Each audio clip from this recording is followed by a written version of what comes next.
Aloha. We got this week's housing market update, and there is so much going on. I want to get right into it because if you don't have 20 minutes to hear the long story, we need Reader's Digest, and that's what I'm here for.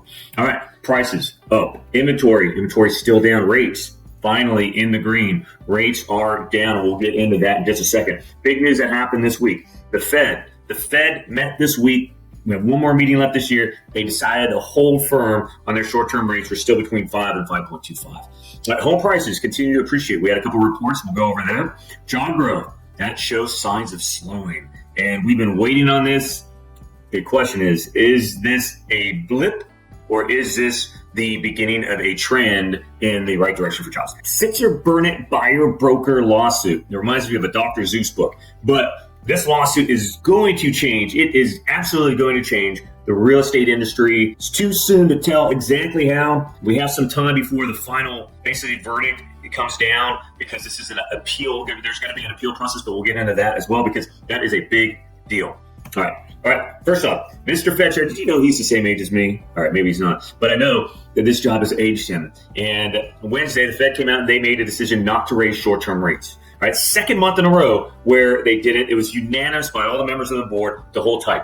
All right, what they were looking at is they're looking at unemployment. They want to see a steady rise in unemployment, and they're looking at price stability. They're looking at consumer spending because consumer spending is up. There is not enough of a job loss to show people are stopping their spending of debt, consumer debt, and piling that up. That is continuing to happen. But what we will see is instead of them raising the Fed funds rate, and they have one more meeting this year, guys, and they could do it in December, it is highly unlikely that they are going to do this because as we will see, and this is Larry Gonzales, by crystal ball, they're going to see that the economy is starting to slow down. We're starting to slow down. We've already seen the housing market slow down, but business investment, and then just a small business owner that carries our country along with the housing market, they cannot invest right now. They cannot take out loans because their rates are too high. So we're starting to see that, but there's more work to do. The Fed's mandate, their self-imposed mandate is 2% core inflation, and we are still in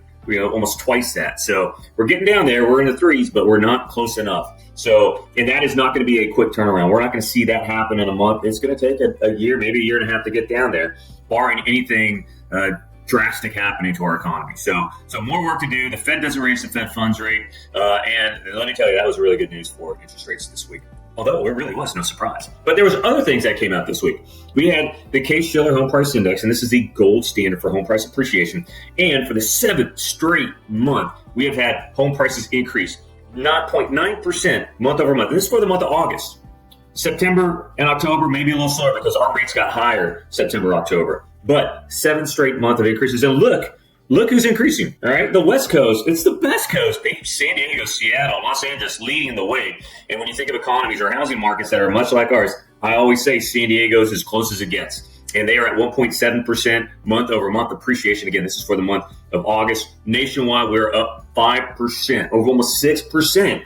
6% year over year. That is despite interest rates being in the 7th percentile range almost this entire time and pushing up to 8% this last month. That, my friends, is impressive. That just shows how resilient and how strong our housing market is. Actually, more so the value of home ownership and the fact that people realize there is value in home ownership. And people aren't paying too much because, you know what, there's not a lot of inventory. Inventory, it's a supply-demand thing. It is a supply-demand thing. So, big report that came out this week. And ADP, all right, so this report came out on Wednesday, and this is a private sector job report. The expectation was there'd be 150,000 new jobs. In October, there were only 113,000 jobs. I think this report, more than the Fed saying they weren't going to raise the Fed funds rate, is what caused interest rates to come down yesterday.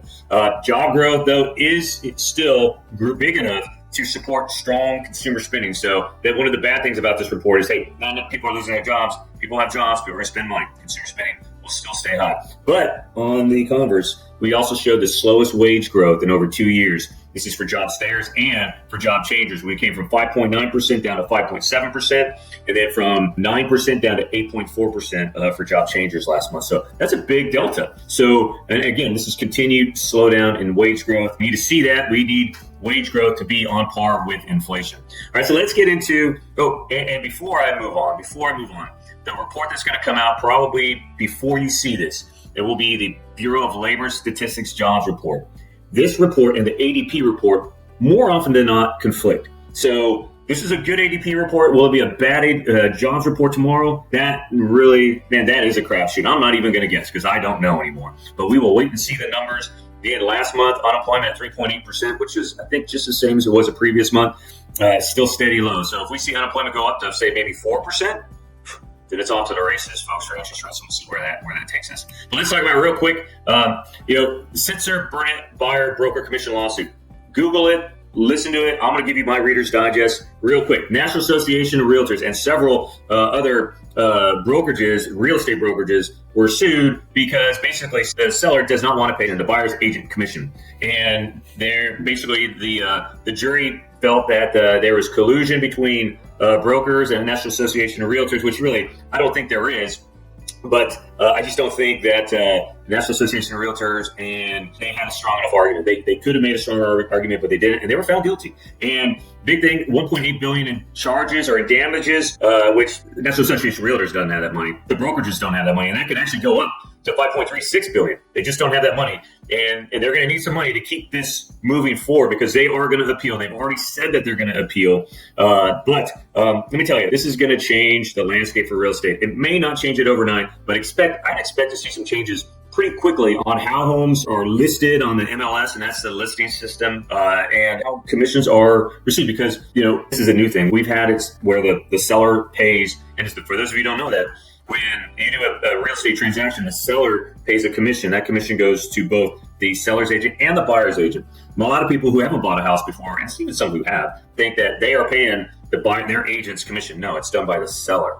All right, and so that is what the lawsuit was about. Now, here's one thing. This is a lawsuit in Missouri. There'll be a lot more lawsuits that are going to come on the heels of this. This is going to become very expensive for real estate companies, and they are, the ones that are smart, are already figuring out the way ahead. But you know what? It's not going to kill the industry. It is not. You know why? Because every day a house is bought and sold. People need to move. People want to buy. And so they are going to buy. Ultimately, this is going to be better for buyers and sellers. But right now, it's just confusion in a market that is under a lot of volatility to begin with. So we'll see what happens here. Stay tuned. Get your popcorn. Get a year's worth of popcorn, 3 to 5 years worth of popcorn, because this is not going away anytime soon. All right, let's go into jobless claims. Again, this is one of the most important things that the Fed is looking at. Another week, 5,000 person increase in weekly jobless claims. We're now at 217,000. Personally, I think we need to hit 300,000 in a week. And then I would say, the Fed will take notice and maybe even think of not so much lowering the Fed funds rate, but certainly give it more thought than previously. Continuing claims up to 35,000 at 1.82 million. Oh, wow, just think we can get to 2 million. If we get to 2 million, then we're really starting to see numbers that support the Fed definitely not raising the Fed funds rate, but even considering lowering the Fed funds rate, as long as other factors don't get in the way. So jobless claims, a positive move as people in that graph, as people are losing their jobs and are staying on unemployment longer. All right, VA rates. I told you, jobs report, the Fed decision. These things were great for interest rates. They brought them down. We were nearing the high sevens last week. Now we're in the high sixes, low sevens right now. Not out of the woods yet, folks. And who knows, by the time you're reading this, we got a BLS jobs report that conflicts with the ADP report. We may be back in the sevens tomorrow. So a lot remains to be seen. I'm an optimist.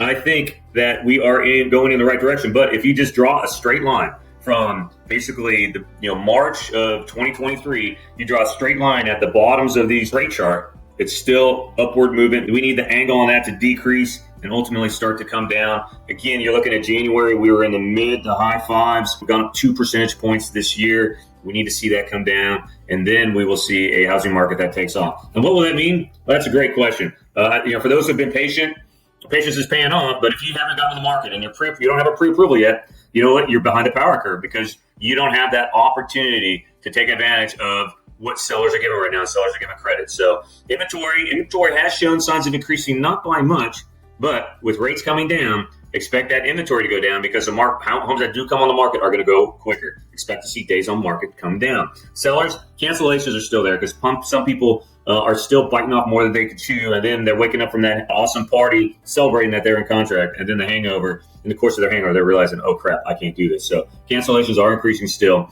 Sellers credit will remain a thing, all right, but not afraid to get into the mid sixes. Not afraid to get in the mid sixes. We will become like much of the rest of the mainland, especially mainland areas that are hot. Annapolis, Virginia Beach, San Diego.